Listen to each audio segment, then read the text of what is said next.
আসসালামু আলাইকুম। কাছে দূরে দেশে প্রবাসে যেখান থেকেই যে ভিডিও দেখতেছেন, অবশ্যই ভিডিও কেমন হয়েছে বলে যাবেন। আর যেনারা ছোট্ট ছোট্ট বারান্দা তৈরি করতে মিস্ত্রি ডেকে নিয়ে আসেন, তাদের জন্য ভিডিওটি বেশি বেশি করে দেখবেন এবং ভিডিওটি শেয়ার করবেন, অনেক মানুষের কাজে আসবে। আপনারা যারা 5টা 10টা এরকম টিন দিয়ে বারান্দা তৈরি করতে চান বা ছাপড়া তৈরি করে রাখতে চান মিস্ত্রি ছাড়া, তারা কিন্তু আমার এই কাজটি দেখলে অবশ্যই শিখতে পারবেন। পুরো কাজ দেখে যাবেন, তাহলে মিস্ত্রির প্রয়োজন হবে না। আপনারা বাসায় একাকী কাজগুলো করতে পারবেন। প্রথমে পাড়গুলো আমি বিছায়া নিছি, দেওয়ার পরে রুয়া কিন্তু মাপতেছি, আপনারা দেখতেছেন। রুয়াগুলো সুন্দরভাবে মেরে নেবেন, নেওয়ার পরে পাড়গুলো সেট করে নেবেন। আসলে এটা হচ্ছে 12 ফুটের টিন হবে, 12 ফিট 6 2 12। তো এই টিনটাতে যদি মধ্যে যদি 2টা পার্ট না দিই, কমের পক্ষে 2টা তো দিতেই হবে। 2টা না দিই যদি, তাহলে কিন্তু ভালো হবে না। এই জন্যে 2টা পার্ট দিয়েছি, আরও একটি দিলে হতো, দেওয়া যেত, যাই হোক দেই নাই। আপনারা 2টা করে পার্ট ব্যবহার করবেন, বেশি থাকলে বেশি ব্যবহার করবেন। এইভাবে কাজগুলো করবেন, কাজগুলো অনেক সুন্দর টেকসই হবে এবং নিচে কাজগুলো করলে পিরাতগুলো মারতে অনেক শক্ত ভালো হয়। অবশ্যই ভিডিও শেষ পর্যন্ত দেখবেন, দেখে জানিয়ে যাবেন কেমন হয়েছে।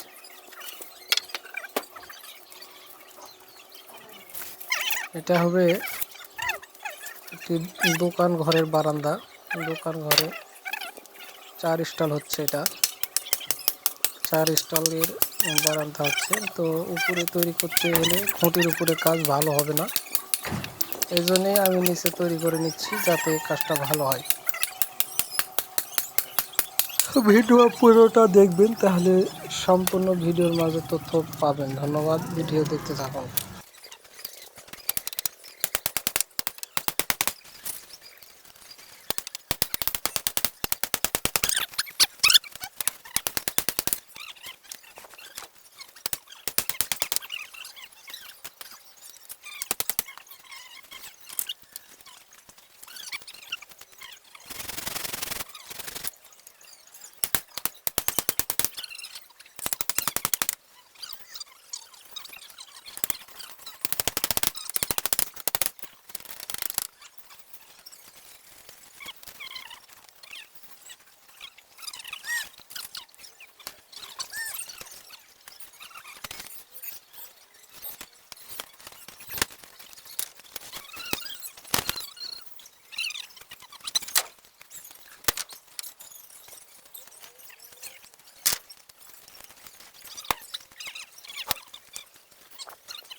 ঠিক আছে